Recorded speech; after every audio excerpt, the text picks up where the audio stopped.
जय हो जय हो।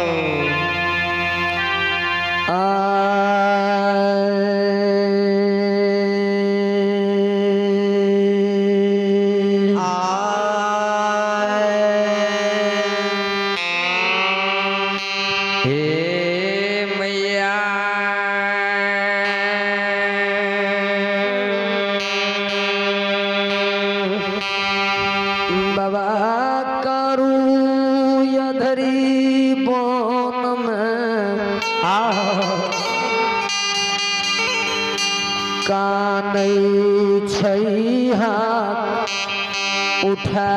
के घर के गहिल माय के स्मरण के शिव गुरु कल के बेटा हो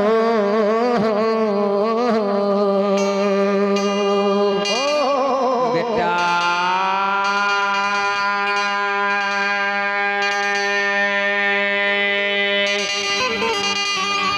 बेटा 30 बरस के उम्र में बेटा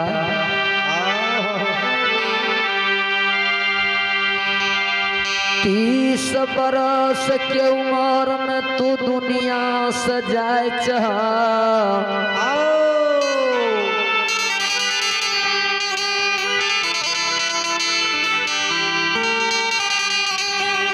बेटा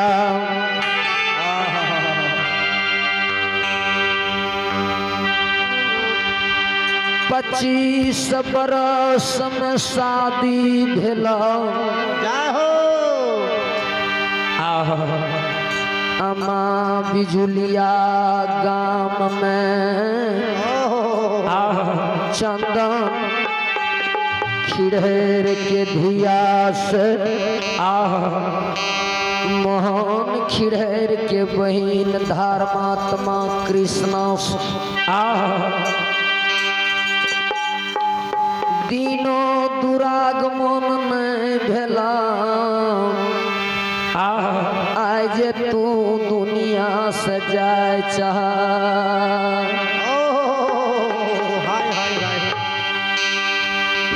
केकरा वहरिया लाग के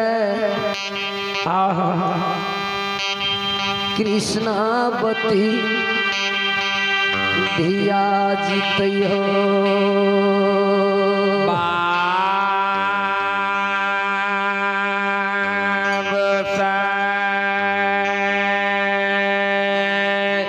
सुगा तोरा सन के धर्मात्मा बेटा जब 30 बरस की उम्र में चल जाते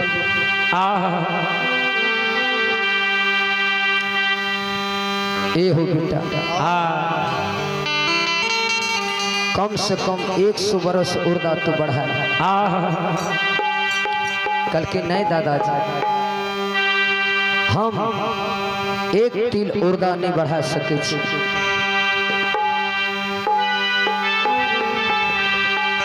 कल युग के दुख हमरा सहल नहीं जाय छे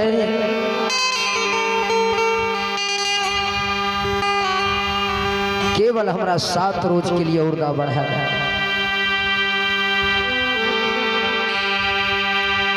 करके ठीक छे बेटा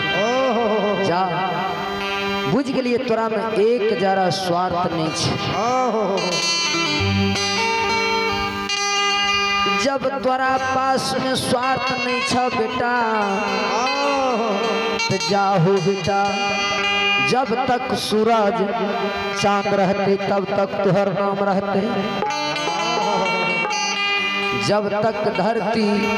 आकाश रहते आ बेटा है होता हो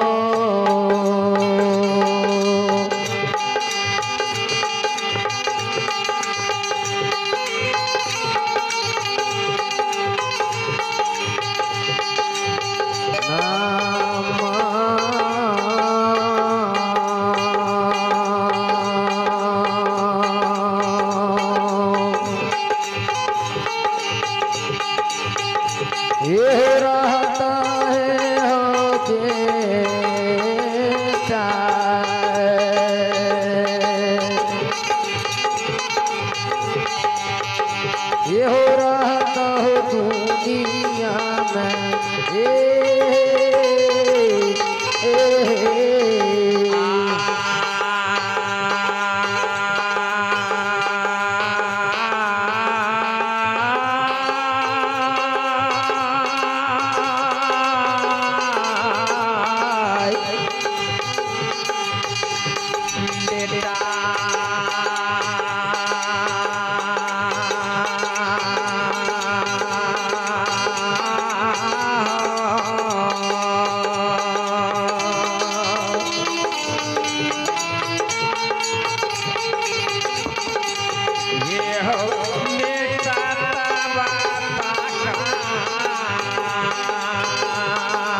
जा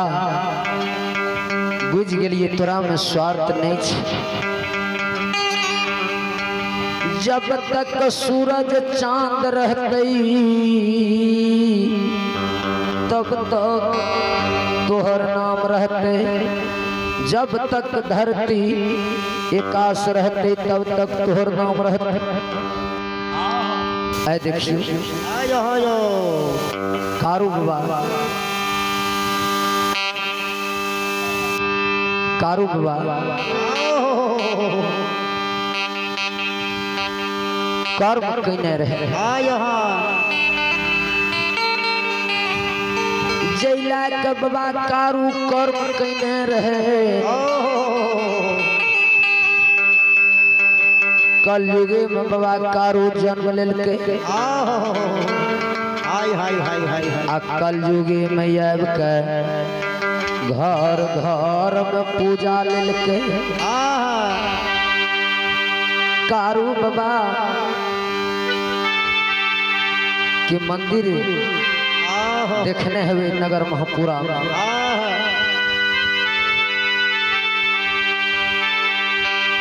अखनियो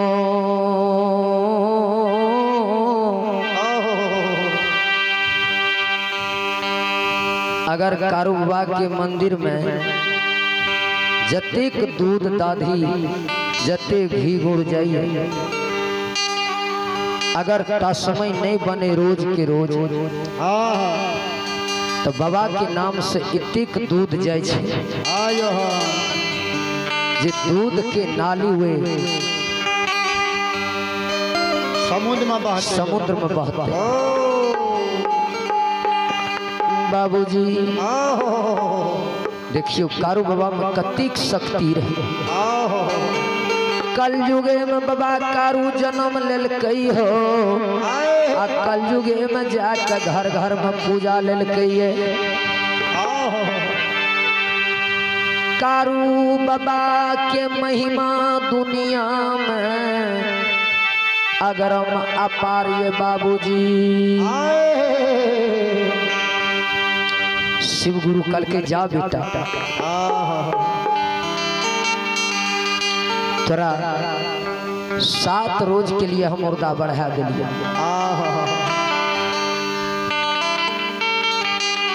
शिव गुरु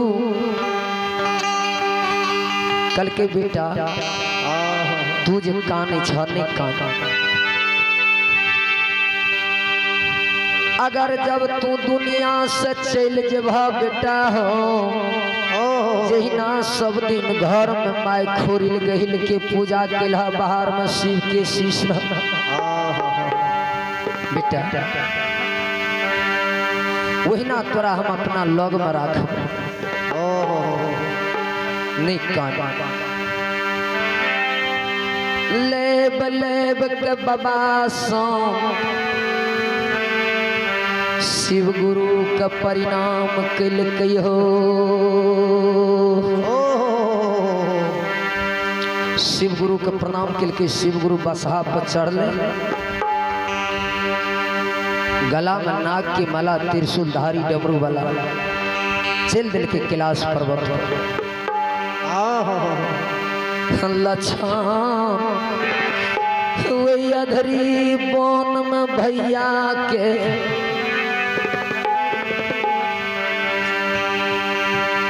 अपना जांघ पर भैया के सिरों लेने छे, अब भैया के पेट पर हाथ देने छे। आनाई ना से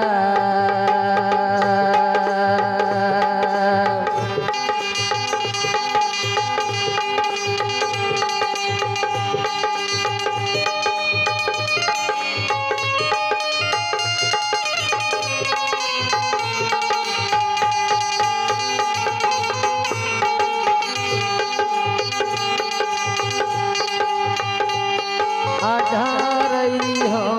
सहोदरा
छै गदार मातमा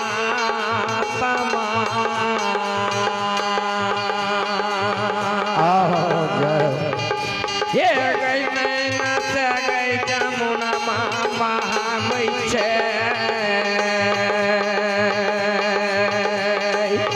ये गैया माता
भैया के विरोध में कानिया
भैया के कहिए भैया हाय हाय हाय हाय हाय के ऐसा हमरा 3 बजे जगते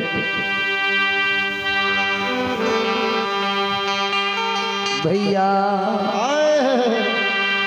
के ऐसा हमरा पेट पर हाथ देक सुतते भैया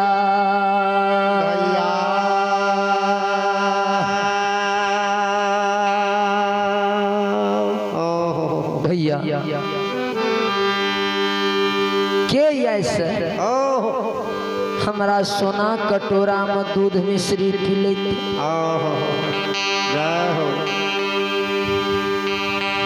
कल के रे लच्छा तू जा हमरा जाय के बेर में कानै छै न आब हमरा नहीं रहल सुन ले तोरा हम जीवनी कहानी है कह के सुनाबू चुल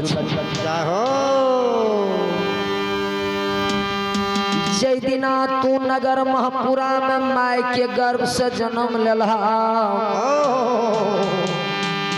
लाठा पर ही ग्याला के समाज भैया सब निकल के कारू घर नहीं गेल समाज के करिए हो समाज भैया से कहाँ गेलिए घर की बात से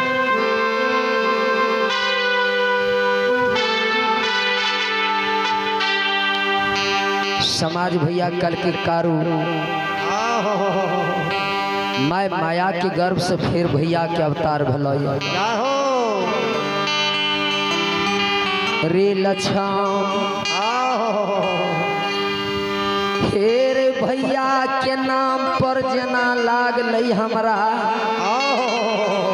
सवा हाथ धरती ऊपर भा गेल लछम आनांगे पाम एलिए उरई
तो लीजिए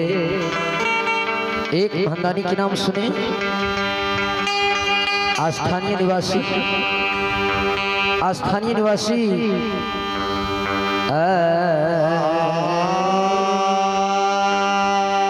हे मैया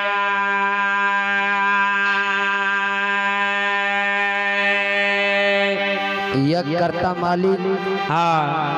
संपित लाल यादव बाबूजी ए बाल बच्चा के आशीर्वाद में श्रद्धा की साथ बड़ी उदार दिल से शानदार 51 रुपया दान करके महंदानी की चरण कमलों में अमृतपुर पार्टी की ओर से एक बार ने 100 बार नमन। इन महंदानी की घर में समस्त परिवार में माल माता बाल बच्चा लोग परिवार में सबके सुख शांति की मंगल कामना पूर्ण करियो। जय माँ जय भगवान। हे मैया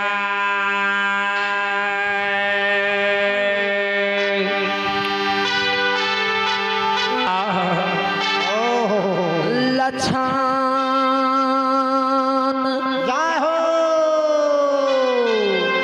खालिए पर हमें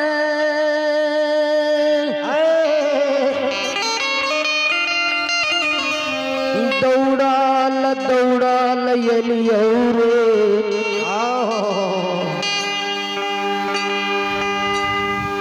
माँ के स्वर में पहुंच गई। उस समय में माँ त्वरा छाती से लगे न रहा आंचल से झांपने रहा।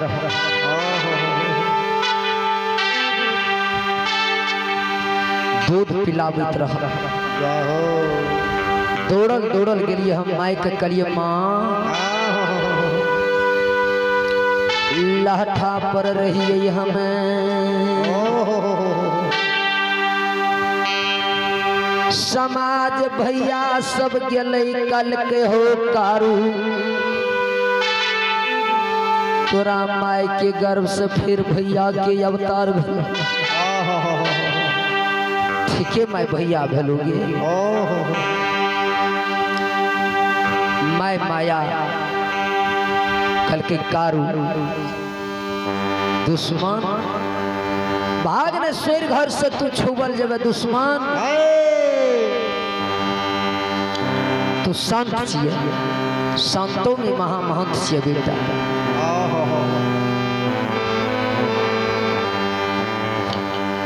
माँ का कलिए माँ बेटा के सोए अभ्या के सोए नहीं छुबल जाए छे दुनिया में माँ गो एक बेर भैया के मुँह घर के हमरा देखा माँ एक बेर भैया के मुँह घर के तू हमरा देखा दे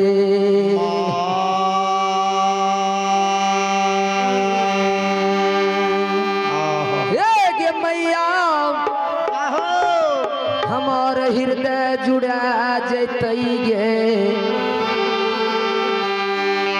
हमें चल जेबै हजार धन सहजा गेल माता मैं कल के लक्षण लक्षण एहो सुगा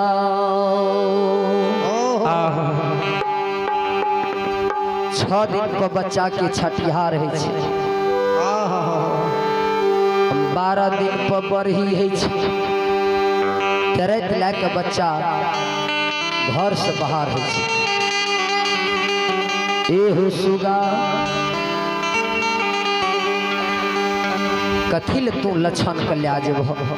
सुगा के लिया जेब कलिए माँ गई लक्षण तोहर मुँह भर के हमरा माँ देखा हो कलिए माँ गो तोहर मुँह देखलिए तो हम संतुष्ट नहीं भेलिए से माता है गई के का गई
रही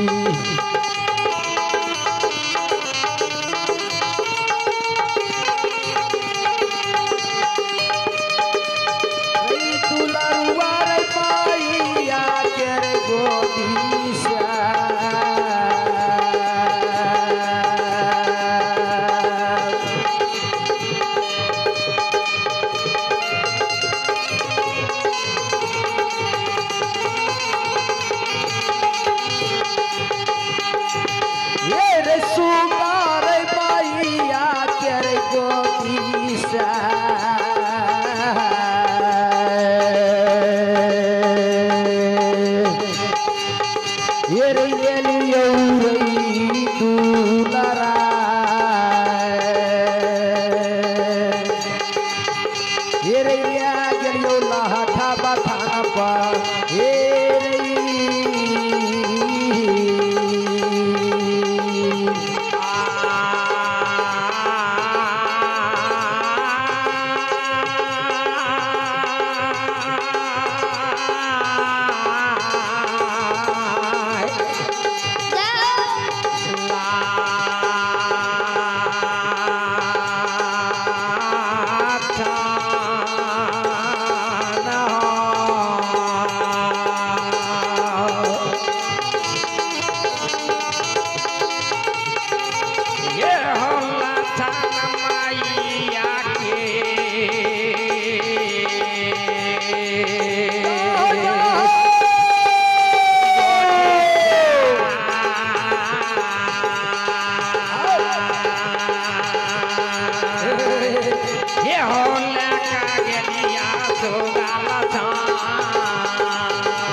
बाबूजी बाबा संत सुगा लक्षण के कल केरी लक्षण माँ का कलियो मांगे बाबू के मुंह देखलिए वैसे संतुष्ट नहीं भेल। एक बेर हमरा गोद में कते चुम्मा चाटी ले लेबो आ भैया से लार प्यार क्या लेबो तब हम चल जेबो। आजू यदि भैया का हमरा गोद में नहीं देबही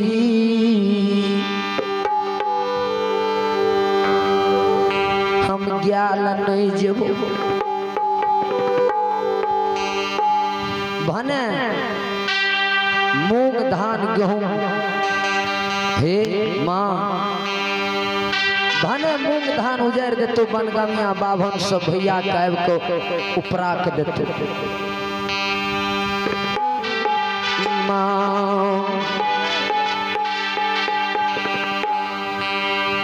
हमरा गोद में कद्या दिल के करके सुगा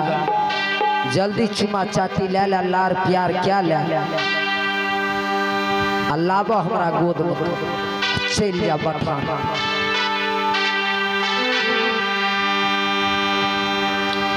हे हो लक्षण तोरा जे हम गोद में कर ले लिया सुगा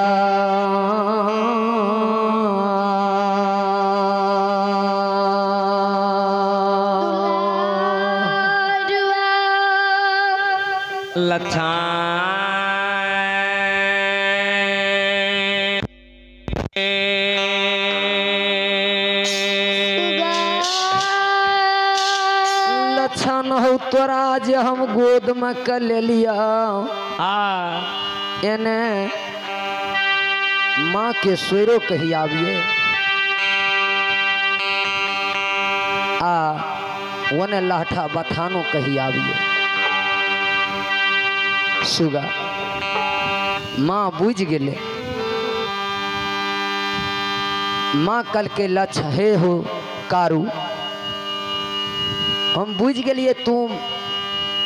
बाबू के ला के भागे ले चाहे छ ला न दुश्मन तोरा भागे में आब हम सकबे ला न सुगा के कल के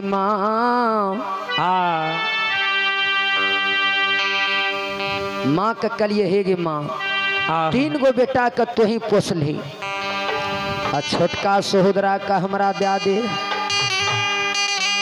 हम ही पोसबे छोटका के आ जब हम बाबू के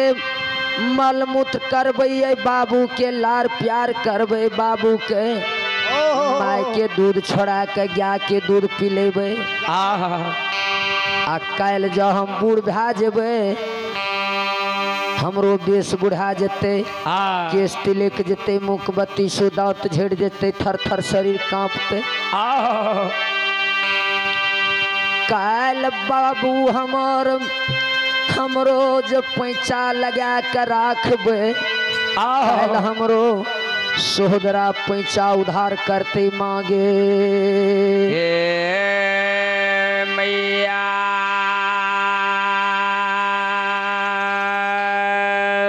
लछन मैं कल के हे हो बेटा लान सुगा के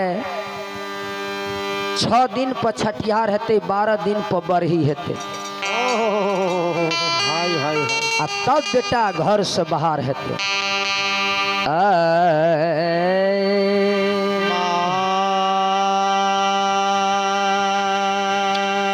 सुगा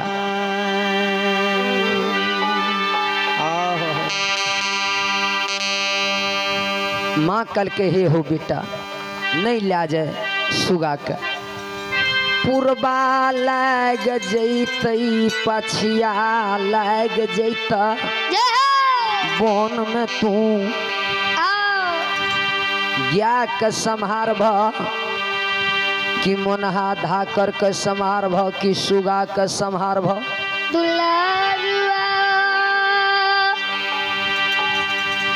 सुगा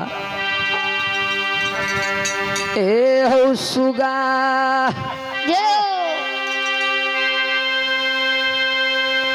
माँ का कलिए माँ आ गई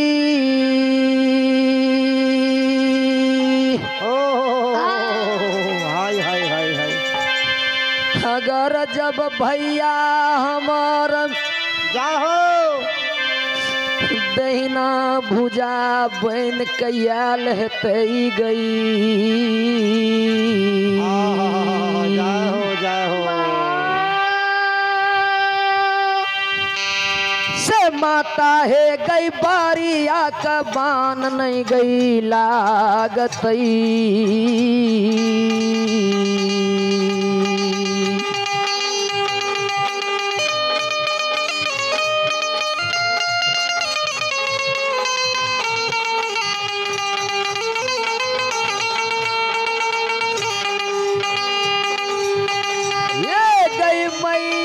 गई बारिया का गई बानना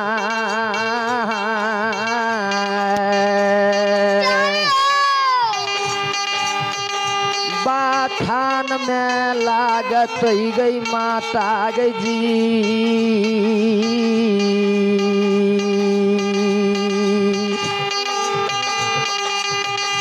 ये गई बाबू कहा मही गई पोसबू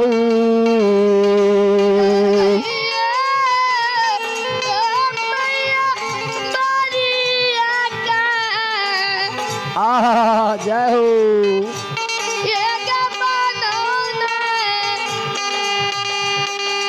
आहा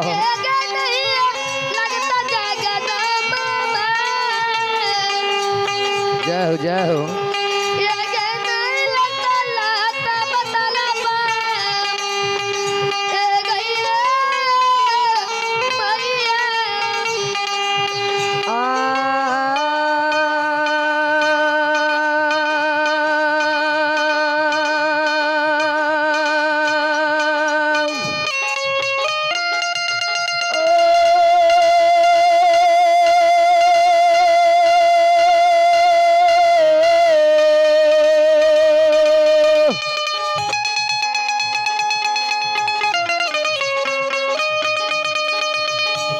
गई मैया गई पारिया का गई बानना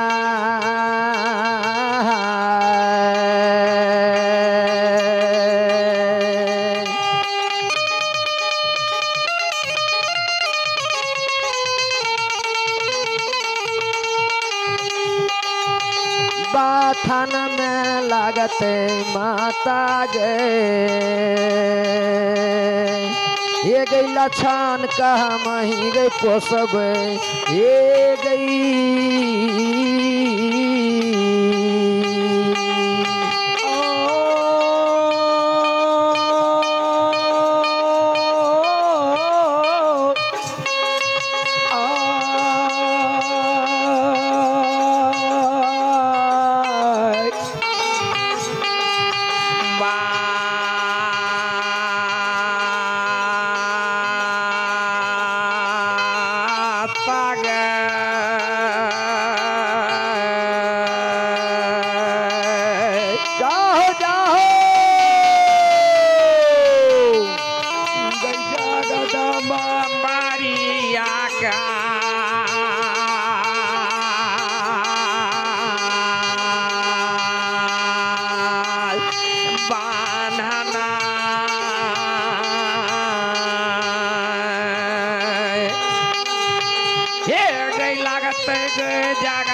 लछान जाहो ए हो सुगा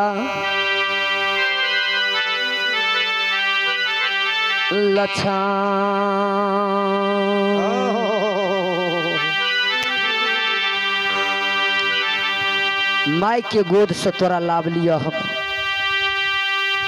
सुगा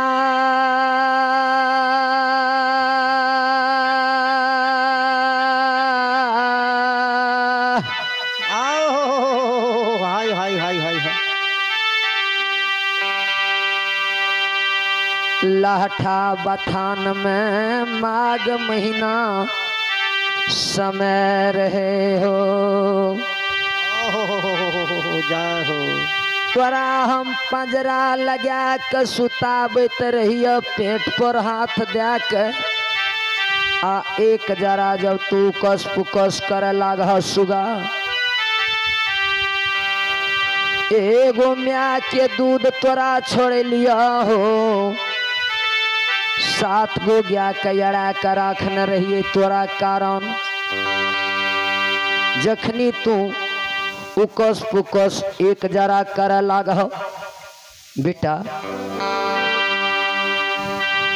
तखनी तोरा हमें एक बगल से तोरा खड़ा क्या दिए एक बगल से लेरू के खोल दिए एगो म्या के दूध छोड़ लिया तो 7 गो गाय के दूध पिया के तोरा हम पोसल लिया पोस पायल के ढेरवा जवान क्या दिलिया आ बेटा हे हो भोग गई के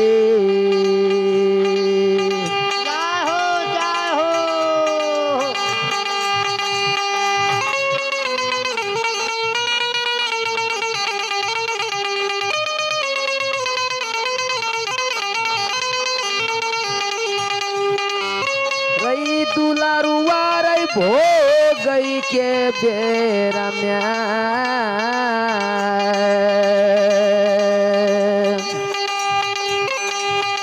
आ भोग कैला बेटा हे रे होइया रैया भोग दुनिया में हे रही भोग के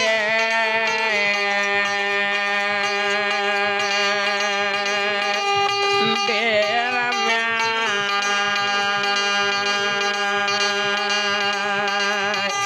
नी भोग कैला बेटा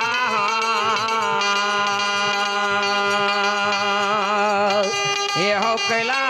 नगर महापुरा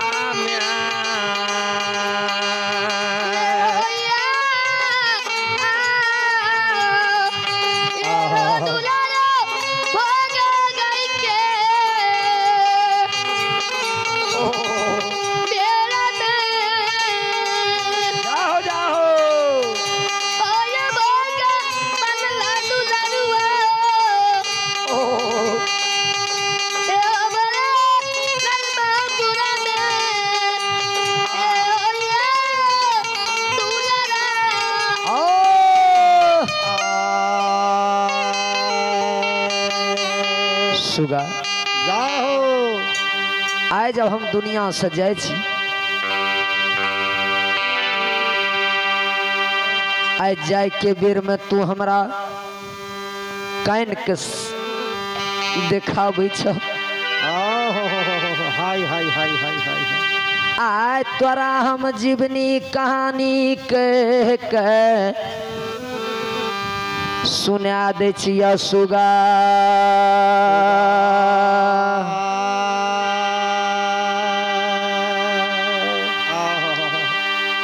कल के भैया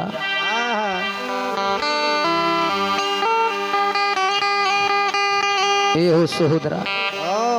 लक्षण जे कानी रहे न लक्षण के कानब दूटा बटोही चल जात रहे श्री राज मोरंग कम बैले आई लक्षण बाबा के जे कानब सुनल के ये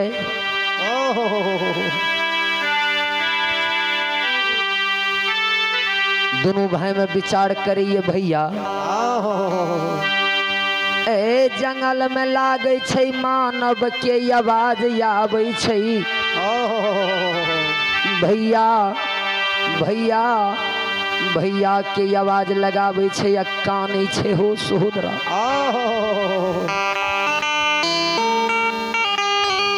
एक बेर चल के देखो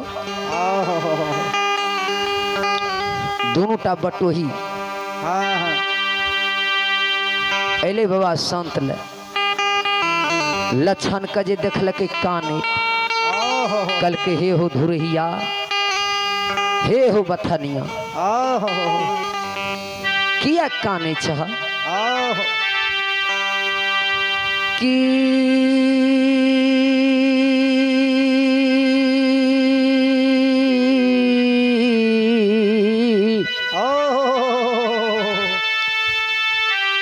मुसीबत पड़ गया ये अधरी जंगल में जाहो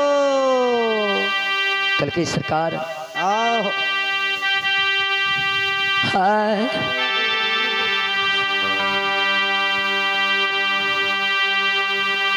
दोनों भाई हम गया पलवा जंगल से जाते रहिए यादरा के चढ़ुआ खैले अमाय माया हमार माई गहिल के गहबर में पूरी खीरियाम कटहर केला चढ़ी न हेते